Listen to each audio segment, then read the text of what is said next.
I just moved into a new apartment, so I am currently in a new studio space and it's still kind of coming together. I've only been here for about 3 weeks, so a studio tour will be in the future.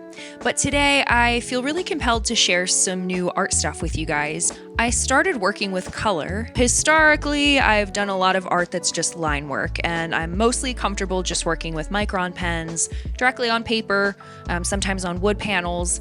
And that has just been kind of my home creatively for a long time now as a visual artist. People have suggested to me throughout the years that maybe I should explore color. And I've always been super resistant. And I think part of it is because I have this self-perception that my art needs to be serious. It needs to be cohesive and curated across all of the work that I produce. And as I'm getting older and kind of leaning into exploration and not giving as much of a fuck about some of these things, the more I feel drawn to just try some new approaches to my creative process. I thought it'd be kind of cool to show you some of the work because it's just so different and so outside of my typical kind of illustration approach. I think there's just something kind of cool about not taking art so seriously all the time. And I think oftentimes we're made to feel like we have to create the perfect thing, right? We have to have this boxed in style, this kind of reproducible approach that we follow every single time we sit down to create. And I'm just kind of sick of my old approach. I need to integrate some new ideas and not be so afraid of sharing the softer side of myself. I think my art has largely been a reflection of this more intellectual side of me that's very intrigued by scientific illustrations, insects, like studies of animals and beetles and botanicals and things like that. That's all really cool. But I also feel like, the things that I tend to be drawn to if I'm looking at other people's art is like wacky lettering and bold, vibrant colors and just like silly shit or uplifting things. I think I, for a very long time, just thought like the only art that will do well is art that takes me a long time, that's very detailed, that's painstaking. And I just feel like I'm ready to move into a different terrain. So if you watched my video about zine making a few months ago, you will know about this bad boy right here. This was the first zine that I ever created, and it was much more successful than I anticipated. I was actually pretty blown away because that video got like 100,000 views, and I was not prepared for that. It was a very surreal moment for me, but it was a really interesting indication to me that people are drawn to color, because none of the work that I've done previously that was just black line work received as much praise and intrigue from my audience than this zine. So I became a little more comfortable playing with color in Illustrator, and that kind of transferred over to some of my recent prints. Here's some of the stuff that I recently created.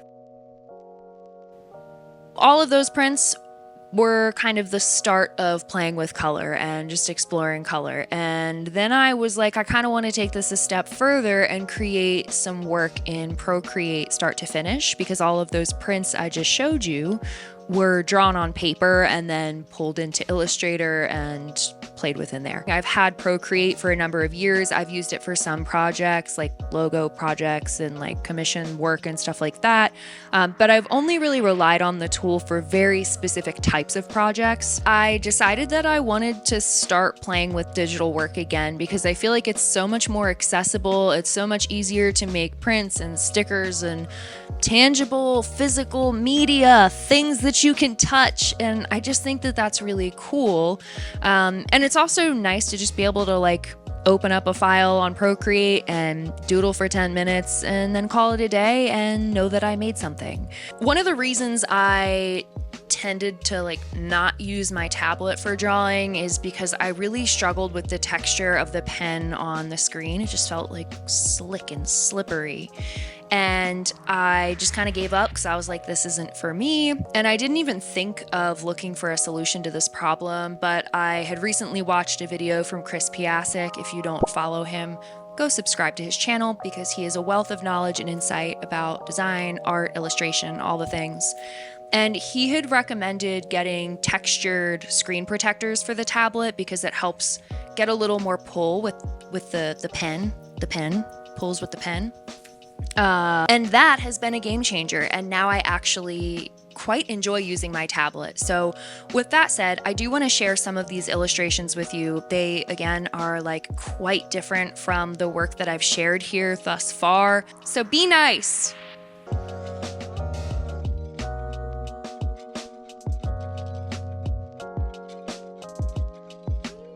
Like I said earlier, I love stickers and I'm constantly buying stickers. I collect them and put them everywhere. Sometimes I collect them and I don't put them anywhere because they're just too good. I don't want to like put them on the wrong thing. But I've been making a lot of stickers and there's like so much new stuff that I'm adding to my shop. So self-promotion moment, go to my website. It's also kind of under construction right now, just like my studio space in my home, but that is okay.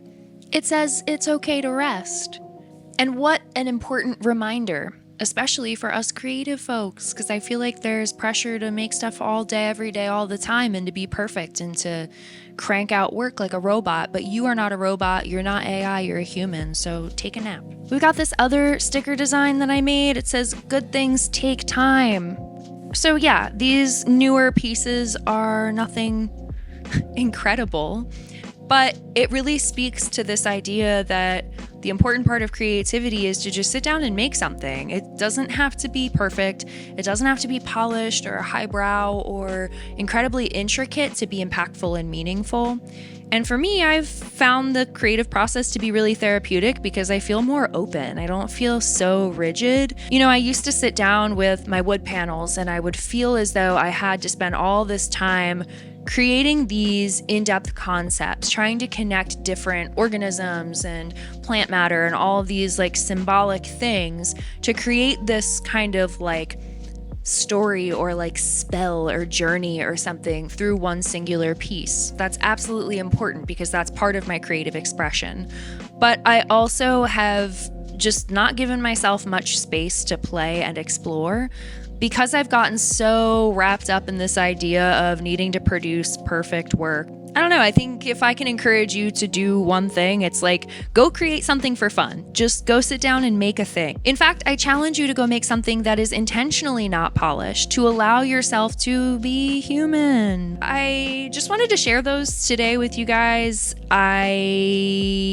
Listen, I started filming this video and I only intended to show you a couple of things, and then I showed you everything that's on the table in front of me. But one thing I did want to also share is that I made some Good Gloom stickers. So I'm gonna pop these up in my shop, and if you want to support the channel in any sort of way, it would be really cool if you snag some stickers from me or a copy of the zine, some prints. It would be cool if my art ended up in your town, in your house maybe, or on a light pole somewhere. I actually wanted to do a zine every month this year and very quickly realized that that was just not an attainable goal. It's just not going to happen. There's no way. There's too much pressure and I need to take pressure off of myself. So I am learning that good things take time and it's okay to rest. One thing I am doing, however, is taking some of this new inspiration, these new doodles, if you will, is compile those illustrations, those doodles into a zine, really just centered around like letting go in the creative process. So that's kind of a side project that I am very casually working on. If you want to join my Discord, you can do that. I will put the link down in the description below, along with links to my other social media, my website. If you watched this video and you got some value from it, leave a comment down below because it helps with that stupid, stinky algorithm. And I'm just grateful that you wanted to come hang out for a minute, and you should go watch another one of my videos, and I will catch you next time. Bye.